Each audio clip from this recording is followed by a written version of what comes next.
بسم اللہ الرحمن الرحیم الحمد للہ رب العالمین والصلاة والسلام علی سید الانبیاء والمرسلین سیدنا و نبینا و مولانا محمد وعلی آلہ واصحابہ اجمعین اما بعد۔ محترم علماء کرام، اساتذہ مدارس عربیہ، ائمہ مساجد، ذمہ داران مجالس تحفظ ختم نبوت اور جملہ حاضرین و شرکاء مجلس، آپ حضرات کے علم میں ہے کہ مرکز تحفظ اسلام کے زیر انتظام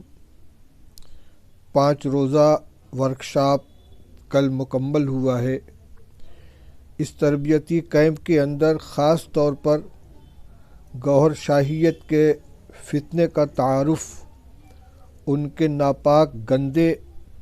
عقائد کا تذکرہ اور ان کی نقاب کشائی کی گئی تھی۔ باطل فرقے تو بلکہ باطل جماعتیں اور مذاہب بہت سے ہیں، لیکن اسلام کے نام پر گمراہی پھیلانے والے جو مذاہب ہیں، جو فرقے ہیں، جو جماعتیں ہیں، عام طور پر ہندوستان کے اندر قدیم زمانے سے قادیانیت کا فتنہ لوگوں کی نگاہوں میں تھا۔ کچھ دنوں سے اس میں ایک اضافہ شکیل بن حنیف کے فتنے کا ہوا، اور علاقائی طور پر صدیق دیندار، چن بشیشور، فیاض بھیا اور اس طرح کے دوسرے فرقے بھی سامنے آتے رہے۔ اور دیکھا جائے تو بنیادی طور پر ان تمام کی گمراہی کا تعلق یا تو حضرت عیسیٰ علیہ السلام یا حضرت مہدی علیہ السلام کے بارے میں من گھڑت عقائد اور نظریات سے تھا، یا خفیہ طور پر چور دروازے سے دعوی نبوت سے تھا۔ اس لیے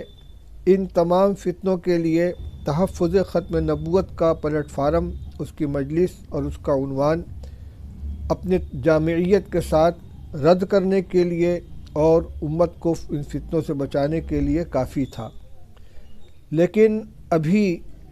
مولانا ارشد علی صاحب قاسمی زیدہ مجدہم کے تربیتی بیانات کے کچھ حصے جو میں نے سنے تو سن کر رونگٹے کھڑے ہو گئے کہ یا اللہ، اسلام کے نام پر بھی اس قدر گندے عقائد، جس میں اللہ جل شانہ کی توہین، انبیاء علیہ السلام کی توہین، نبی کریم صلی اللہ علیہ وسلم کی حیثیت کو مجروح کرنا، اور اسی طریقے سے نماز جیسی ہم عبادت کے بارے میں گمراہی، یہ اسلام کے نام پر اور اسلام کے پردے کے اندر اس طرح کی گمراہی پھیلانا بھی ممکن ہو سکتا ہے۔ لیکن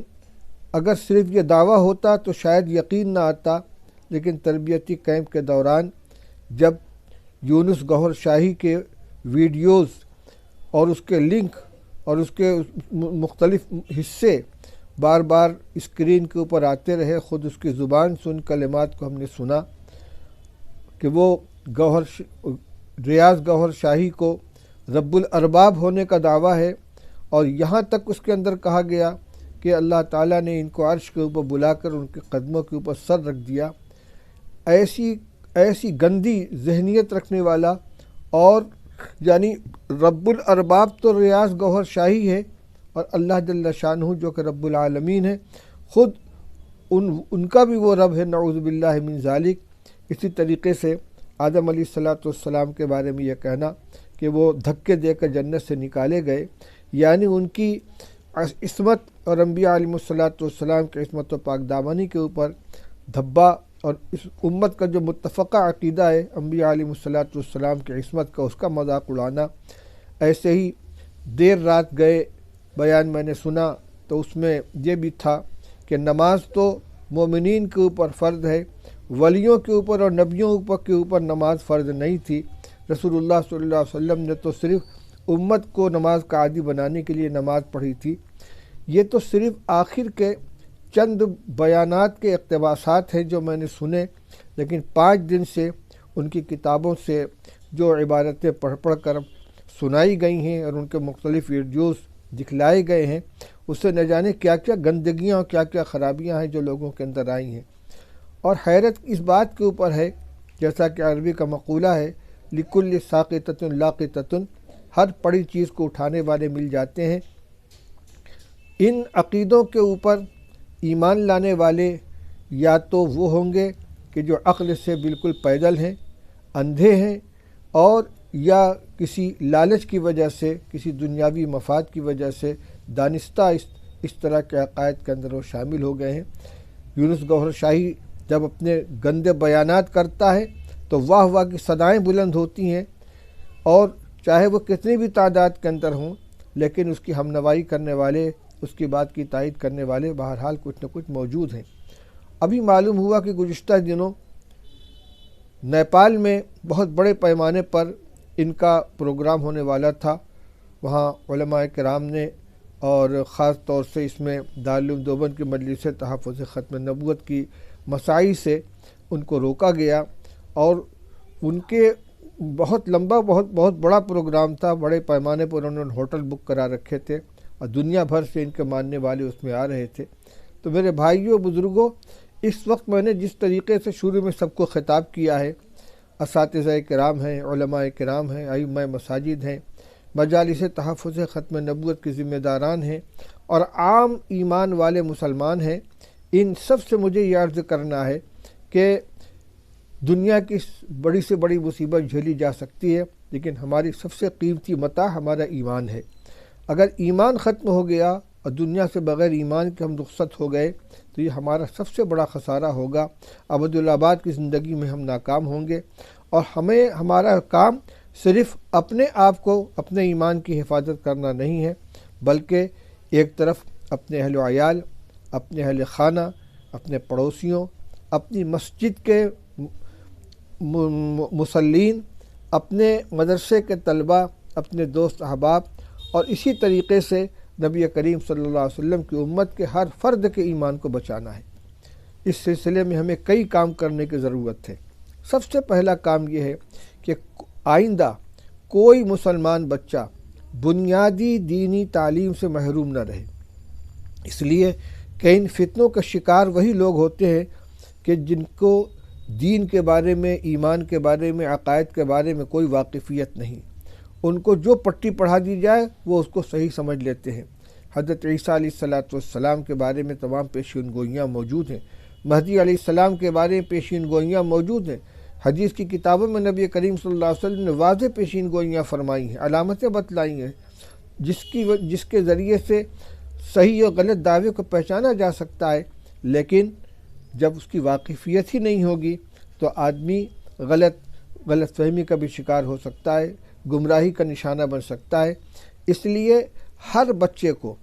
اگر وہ باقاعدہ دینی تعلیم حاصل کرتا ہے، مدرسے کے اندر عالم فاضل کی تعلیم حاصل کرتا ہے، تو اس کے سامنے حدیث کی کتابوں میں اشراط الساعہ وغیرہ کے عنوان سے وہ علامتیں آئیں گی، وہ نشانیاں آئیں گی۔ لیکن اگر اعلیٰ تعلیم حاصل کرنے کا موقع نہیں ملتا، کیونکہ وہ تو شاید 1% بھی امت کے اندر علم حاصل کرنے والے، دینی تعلیم کے اعلیٰ مقام تک پہنچنے والے نہیں ہوتے، تو کم سے کم بنیادی دینی تعلیم کا بتانا سب کے لیے ضروری ہے۔ تعلیم الاسلام کا رسالہ ہے۔ اسی طریقے سے عقائد کے اوپر اور بھی جو رسائل مرتب کیے گئے ہیں، ان بچوں کو ان کو بتایا جائے، ایمان کی عظمت ان کے دل میں بیٹھائی جائے، نبی کریم صلی اللہ علیہ وسلم کا اور انبیاء علیہ السلام کا مقام و مرتبہ ان کو سمجھایا جائے،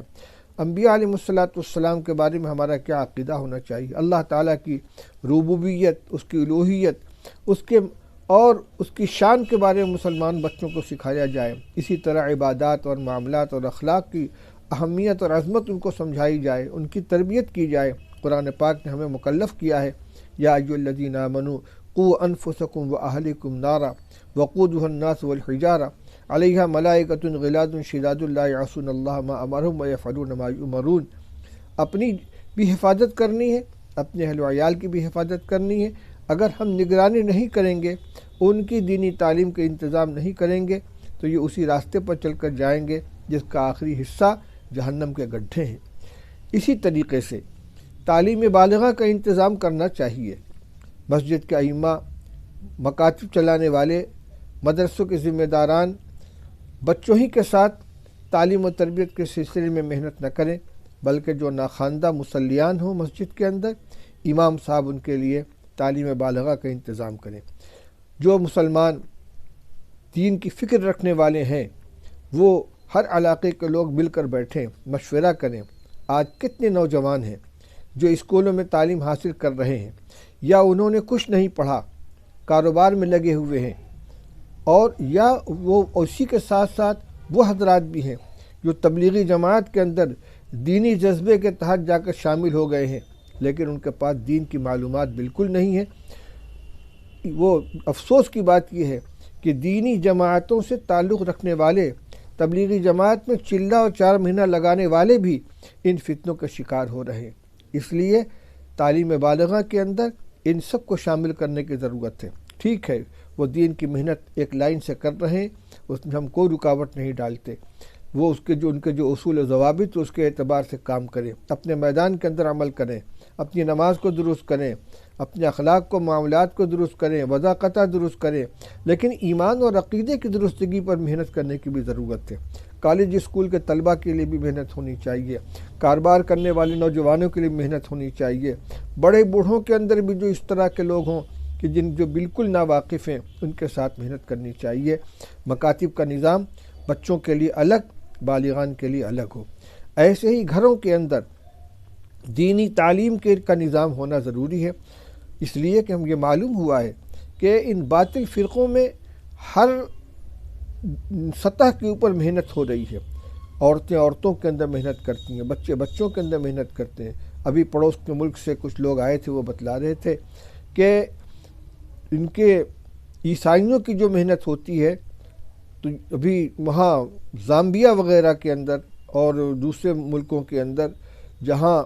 کالوں کی بستی ہے، غریب لوگ ہیں، تو عیسائیوں کی مشنریاں باقاعدہ وہاں اپنے گروپ بھیجتی ہیں، بالغ لوگوں میں، بچوں میں، عورتوں میں تبلیغ کرتی ہیں، ان کی امداد کرتی ہیں، اور بڑی تعداد میں لوگ اسلام سے پھر کر غیروں کا شکار ہو رہے ہیں۔ تو یہ صرف زامبیا، یہ دور دراز کے ملکوں کا مسئلہ نہیں ہے، ہمارے یہاں بھی پہاڑی علاقوں میں، سرحدی علاقوں میں جہاں ہم نہیں پہنچ پاتے، وہاں ان کی محنتیں ہو رہی ہیں۔ قادیانی اپنی محنت کر رہے ہیں، عیسائی اپنی محنت کر رہے ہیں۔ یہ گوہر شاہی کا فتنہ تو انتہائی خطرناک قسم کا ہے۔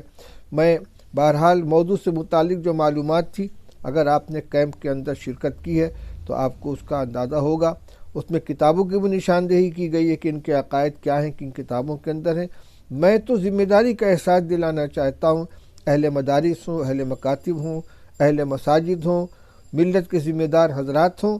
امت کی ایمان کی حفاظت کے لیے فکر کریں، اپنے بچوں کی بھی تعلیم کی فکر کریں، گھر میں عورتوں کی تعلیم کی فکر کریں، دینی تعلیم کا گھر میں نظم ہو، دینی کتابیں پڑھی جائیں، عقائد سے متعلق ان کو آگاہ کیا جائے۔ اسی طریقے سے جو کالج کے اسٹوڈنٹ ہیں، بچے اور بچیاں ہیں، ان کا انتظام کیا جائے۔ جمعیت علماء ہند نے 1-2 سال سے یہ کوشش شروع کی ہے کہ جہاں کالج، جہاں یونیورسٹیاں ہیں، وہاں مسلمان اپنے ہاسٹل قائم کریں۔ جو بچے باہر کے رہتے ہیں، ادھر ادھر کرائے پر مکان لے کر، کمرے لے کر رہتے ہیں، تو اگر مسلم ہاسٹل قائم کیا جائے جس میں واجبی کرائے کے اوپر ان کے رہائش کا انتظام کیا جائے، اس میں نماز پڑھنے کے لیے ان کا حال ہو، مطالعہ کرنے کے لیے لائبریری ہو، اور ان کی تعلیم کا نظم کیا جائے، کرنے کے بہت سے کام ہیں۔ انشاءاللہ وہ کالج کے ماحول میں رہتے ہوئے دینی تعلیم سے بھی آراستہ ہوں گے، ان کے عقیدے بھی درست ہوں گے۔ اللہ تعالیٰ جزائے خیر عطا فرمائے مرکز تحفظ اسلام کے ذمہ داران کو، اس نے انتظام کرنے والوں کو بھی، اور اس کے پروگرام میں حصہ لینے والے خاص طور سے مولانا ارشد صاحب قاسمی زیدہ مجدوم کو۔ بڑی محنت کی انہوں نے اور بڑے مفصل بیانات کیے ہیں۔ دوسری بات میں یہ بھی عرض کرنا چاہوں گا کہ اس وقت ہنگامی طور پر 5 دن کا یہ تربیتی کیمپ لگایا گیا ہے، لیکن مطمئن ہو کر نہیں بیٹھ جانا چاہیے، اس لیے کہ دشمن بہت گھات میں لگے ہوئے ہیں۔ ان 4-5 دن کے پروگرام سے یقیناً بیداری آئے گی، لیکن کسی نہ کسی سطح کے اوپر آپس میں مذاکرہ، رابطے کا قیام، معلومات کا تبادلہ اور تربیت کا سلسلہ برابر جاری رہنا چاہیے۔ میں اپنی دعائیں بھی پیش کرتا ہوں کہ اللہ تعالیٰ حضرات کے عزم و ہمت کے اندر اور قوت پیدا فرمائے، خدمات کو قبول فرمائے، اور ہر فرد کو اپنی ذمہ داری ادا کرنے کی توفیق عطا فرمائے۔ وآخر دعوانا الحمدللہ رب العالمین۔